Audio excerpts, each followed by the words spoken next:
Bismillahirrahmanirrahim. Alhamdulillahi Rabbil Alamin. Wassalatu wassalamu ala ashrafil mursalin Nabiyyina wa maulana Muhammadin wa ala alihi wa sahbihi ajma'in. Wa ashhadu an la ilaha illallah wahdahu la syarika lah. Wa ashhadu anna Muhammadan abduhu wa rasuluh sallallahu alaihi wa ala alihi wa sahbihi wa man tabi'ahum bi ihsanin ila yaumiddin. Allahumma bika asbahna wa bika amsayna wa bika nahya wa bika namut wa ilaikan nusyur. Alhamdulillah, puji syukur kita haturkan kehadirat Allah Azza wa Jal. Dialah zat yang berikan kita kemudahan untuk bisa beribadah di pagi ini. Dan kita lanjutkan dengan kajian bersama. Semoga Allah Subhanahu wa ta'ala memberikan limpahan rahmat bagi kita semuanya, sehingga kita meninggalkan majelis ini dalam kondisi dosa-dosa kita diampuni oleh Allah Subhanahu wa ta'ala. Selanjutnya, prioritas yang ketiga.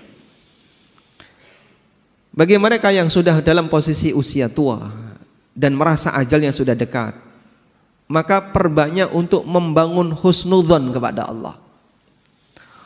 Husnudzon kepada Allah maknanya adalah kita punya harapan besar di sisi Allah dan merasa yakin Allah tidak akan menyia-nyiakan amalku. Maka sang hamba akan punya semangat, saya punya harapan di sana. Dan saya husnudzon Allah tidak akan menyia-nyiakan kebaikan yang aku lakukan. Sehingga hamba ini memperbesar roja. Memperbesar rasa apa? Roja. Suasana batin itu dikendalikan oleh dua hal, bainal khaufi war raja, antara khauf dan raja. Dan para ulama mengatakan mana yang lebih diprioritaskan antara khauf dan raja. Mereka memberikan rincian. Apabila seorang hamba dalam kondisi sehat, dalam kondisi masih seger, masih bisa banyak beraktivitas, maka kedepankan khauf. Kenapa? Agar dia bisa lebih berhati-hati dan mewaspadai sehingga dia tidak berbuat maksiat. Kedepankan rasa khauf. Sebab orang yang masih muda potensinya masih besar, mungkin dia nggak mikir mati. Mungkin dia masih jauh mikir mengakhiri hidupnya. Apalagi dia punya harapan besar dengan dunianya. Dalam posisi ini keinginan untuk berbuat maksiat cenderung besar. Maka kedepankan perasaan khauf lebih dominan. Hati-hati, waspada, awas, jangan-jangan amalmu ini enggak diampuni oleh Allah, jangan-jangan dosamu tidak diampuni. Dengan cara demikian maka dia akan lebih waspada. Sebaliknya, ketika mendekati ajalnya, maka seorang hamba lebih memprioritaskan roja, memperbesar harapan di sisi Allah. Kita mau pulang. Dan ketika mau pulang, kita berharap nanti bisa dapat pahala dari Allah. Dikasih sesuatu yang indah oleh Allah. Sebagaimana seorang anak ketika mau pulang, dia ingin ketemu orang tuanya. Dia berharap di sana ada aneka hidangan yang sudah disiapkan oleh orang tua. Itulah raja. Sebagaimana dikatakan oleh Jabir bin Abdullah radhiyallahu anhu, beliau menyampaikan, sami'tu Rasulullah sallallahu alaihi wasallam qabla mautihi bi thalathati ayyam. Aku mendengar pesan Nabi sallallahu alaihi wasallam 3 hari sebelum beliau wafat. Apa kalimat yang dipesankan Nabi sallallahu alaihi wasallam? La yamutanna ahadukum illa wa huwa yuhsinu dhanna billah azza wa jalla. Jangan sampai kalian mati kecuali dalam kondisi kalian husnudzon kepada Allah. Dan husnudzon kepada Allah itu diiringi dengan amal. Karena orang punya husnudzon, punya harapan jika dia punya tabungan. Dia merasa ada sesuatu yang akan dia dapatkan. Maka jamaah dimuliakan Allah, bagi orang yang sudah mendekati ajal, kedepankan perasaan banyak husnudzon. Kita mau pulang, sebentar lagi akan menghadap Allah. Semoga amalku diberi pahala oleh Allah Subhanahu wa ta'ala. Dan apabila terkumpul dalam diri seorang hamba dua hal ini, maka Rasulullah sallallahu alaihi wasallam memberikan jaminan bahwa orang ini akan dimasukkan oleh Allah ke dalam surga dan dijauhkan dari neraka. Disebutkan dalam hadis yang sahih bahwa Rasulullah sallallahu alaihi wasallam pernah menjenguk orang yang sedang sakit. Lalu beliau bertanya, "Kaifa tajiduka?" Gimana perasaanmu saat ini? Qala, si sakit ini kemudian mengatakan, "Wallahi ya Rasulullah. Ya Rasulullah, demi Allah, inni arjullah wa inni akhafu dhunubi." Ya Rasulullah, aku memperbesar harapan di sisi Allah. Aku berharap agar Allah mengampuniku. Meskipun di saat yang sama aku takut terhadap dosa-dosaku. Kemudian Rasulullah sallallahu alaihi wasallam mengatakan, "La yajtami'ani fi qalbi 'abdin fi mithli hadzal mautin illa a'tahu Allahu ma yarju wa amanuhu mimma yakhaf." Tidaklah berkumpul pada hati seorang hamba dua perasaan ini ketika menjelang wafatnya, kecuali dia akan diberi oleh Allah sesuai dengan apa yang dia harapkan, dan dia akan dijauhkan oleh Allah dari apa yang dia takutkan. Sehingga roja dan khauf tetap ada pada waktu seorang hamba itu sedang sakit atau menjelang kematiannya, agar kita mendapatkan pelindungan dari apa yang kita takuti dan mendapatkan apa yang kita harapkan. Namun roja lebih dominan.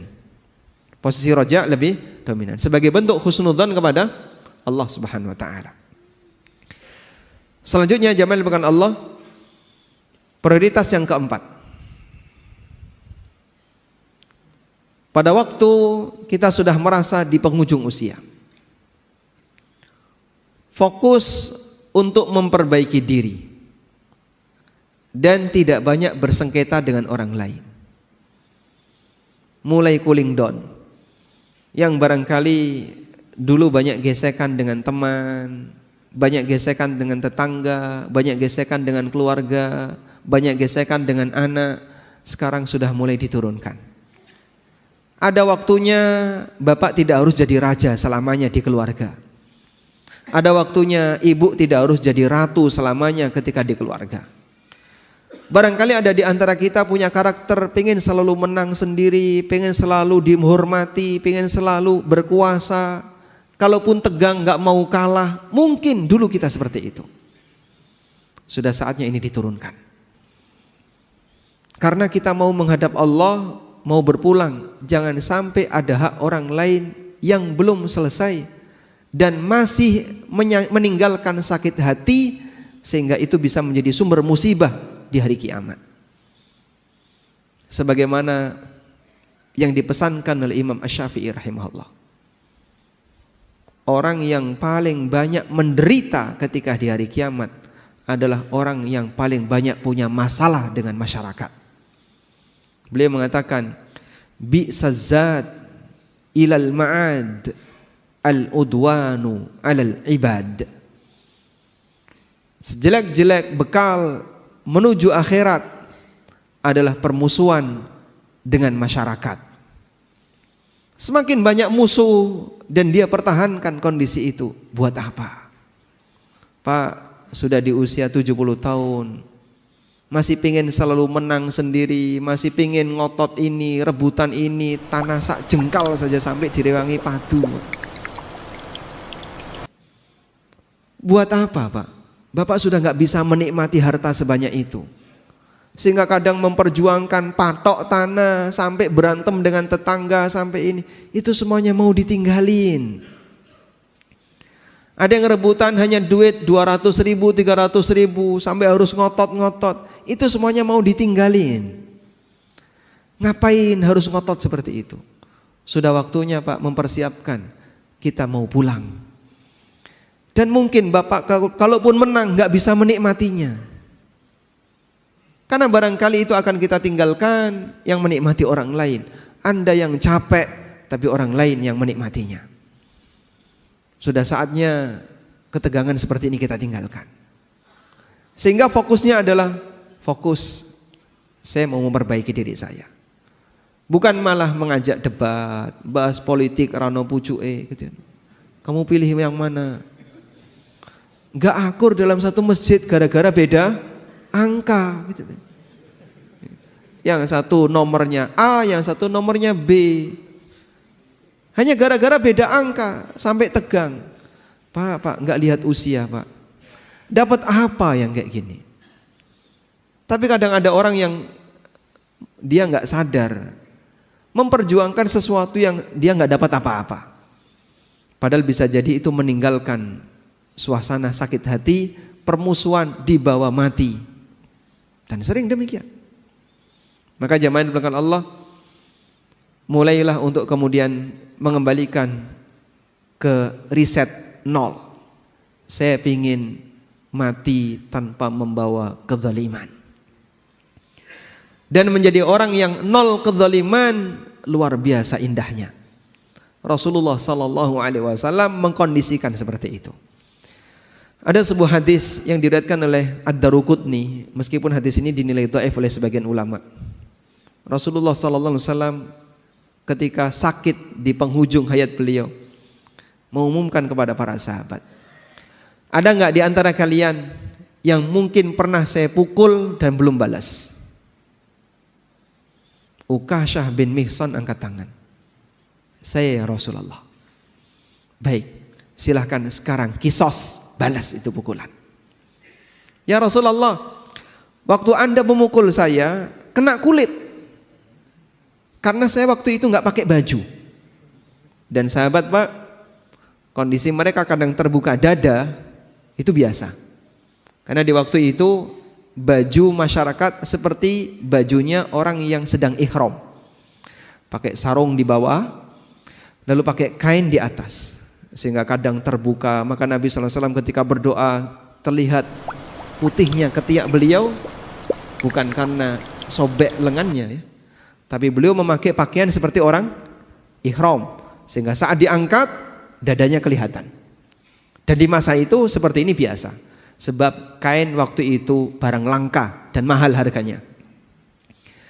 Maka Uqashah bin Mihsan mengatakan, ya Rasulullah, waktu engkau memukul saya, waktu Anda memukul saya, kena kulit. Maka Nabi SAW melepas kain yang menutupi pundak beliau. Silahkan sekarang pukul, kisos. Semua sahabat sudah menahan, gantikan saya saja, jangan Rasulullah SAW. Apa kamu tega mau memukul Nabi SAW dalam situasi seperti ini? Tapi kisos nggak bisa digantikan. Subhanallah. Uqashah mendekat ke jasad Rasulullah SAW. Lalu beliau memeluknya, memeluk Nabi SAW. Dan nggak mungkin seorang sahabat tega memukul Rasulullah SAW. Pelajaran yang bisa kita ambil jamaah. Inilah contoh perjuangan seorang nabi. Seorang nabi, Pak. Apakah beliau punya kedzaliman terhadap umatnya? Nggak mungkin. Kalaupun Nabi mendidik umatnya, lalu kadang pendidikan itu mungkin dengan pukulan. Sebagaimana orang tua mendidik anak dalam posisi tertentu, kadang orang tua mukul. Itu orang tua disalahkan nggak, Pak? Ya, tidak. Kenapa? Dia punya hak. Kan ini dalam rangka untuk pendidikan, meskipun ada batasannya. Tidak sampai pukulan yang membekas dan seterusnya. Rasulullah SAW melakukan itu, beliau punya hak, sebab beliau pendidik bagi seluruh umatnya. Namun beliau tidak ingin seperti ini jadi sumber masalah di akhirat. Beliau undang itu orang, silakan balas. Karena itulah jamaah dibilangkan Allah, datang beberapa sahabat menghadap Rasulullah SAW. Ya Rasulullah, laqad ghala si'ru. Ya Rasulullah, harga barang pada naik. Terjadi inflasi di zaman Nabi SAW. Fasa'ir lana, tolong turunkan harga untuk kami. Apa jawab Nabi SAW? Innallaha huwal qabidul basitul musa'ir. Sesungguhnya Allah itu zat yang melapangkan dan menyempitkan rizki para hambanya. Wa inni la arju an alqallah wa laysa alayya madlamatun fi damin wala mal. Dan aku ingin menghadap Allah Subhanahu wa ta'ala dalam kondisi tidak ada satupun kezaliman yang masih melekat pada diriku, baik berkaitan dengan masalah harta maupun masalah darah. Maka Rasulullah SAW tidak pernah menumpahkan darah seorang muslim siapapun sampai beliau meninggal. Dan beliau tidak pernah mendolimi harta muslim yang lain sampai beliau meninggal. Sampai ketika diminta untuk nurunin harga, Rasulullah SAW nggak mau. Kenapa Pak? Kenapa beliau nggak mau? Khawatir mendolimi pedagang. Sehingga saat harga naik itu kan kadang terjadi karena keseimbangan demand and supply. Kebutuhan banyak, sementara stoknya kurang, naik. Dan itu takdir Allah, di luar kuasa Rasulullah SAW. Dan beliau tidak disalahkan berkaitan dengan musibah, karena itu takdir Allah. Tapi kalau beliau turunkan, ada pedagang kulaknya mahal, gara-gara kebijakan beliau menurunkan harga, jadi harus diturunkan, rugi ini pedagang. Beliau takut pedagang ini nuntut di akhirat. Beliau sampai takut pedagang ini nuntut di akhirat. Coba bayangin, mereka yang memegang kebijakan masalah ini, bahkan termasuk mereka yang punya wewenang, sehingga melakukan audit, berapa harus bayar, sekian miliar. Pusing itu pedagang. Duit dari mana? Saya harus bayar ini dan seterusnya. Tapi kemudian tiba-tiba diambil sekian miliar. Orang ini sakit hati. Bisa jadi dia akan nuntut di akhirat. Maka jamaah belakang Allah Subhanahu wa taala, Rasulullah sallallahu alaihi wasallam menjadi orang yang selalu punya prinsip riset untuk semua dosa kepada makhluk, sehingga beliau menghadap Allah dalam kondisi nol kezaliman. Mulai banyak untuk bersikap tasamuh, memberikan toleran, ngasih maaf dan minta maaf di bagian penghujung hayat. Karena kita tidak ingin kita membawa dosa dengan makhluk pada saat kita menghadap Allah Subhanahu wa taala, yang nanti itu menjadi sumber qisas di yaumil akhir, mengurangi pahala yang pernah kita perjuangkan. Sehingga barangkali di antara Bapak Ibu yang punya kebiasaan grenengi orang, gunjing, ghibah, mulai saatnya untuk diselesaikan. Wallahu a'lam. Pun juga Bapak. Baik. Nah, baik, demikian yang bisa kita sampaikan sebagai pengantar. Semoga bermanfaat. Di sisa waktu insyaallah kita gunakan untuk tanya jawab. Wassallallahu ala nabiyyina Muhammadin wa ala alihi wa sahbihi wasallam.